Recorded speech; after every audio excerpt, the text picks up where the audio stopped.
I know I have an offer right now to where I'm not losing money. And it also gets me into another brand new vehicle that I really like. But before I drop off and say goodbye to my Tesla, I do have to see what CarMax has to say, because they may want it for their own inventory, pay even more than MSRP for it, because the auction values are still kind of crazy right now. They're up and down, but every single week it just gets lower and lower and lower. But if they base their wholesale values on even 2 weeks ago, they could bid $10,000, $20,000 over MSRP for this thing. So, well, fingers crossed on that, but we'll see.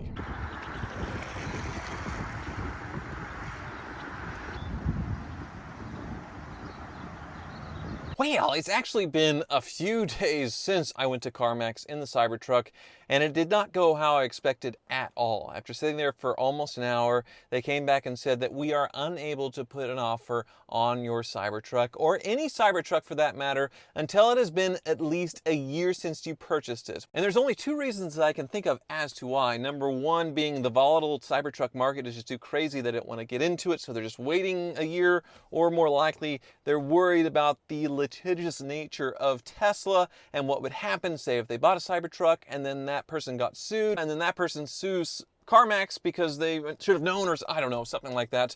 So it didn't work out at CarMax at all. And it also didn't work out at the dealership that I was going to buy one of these from.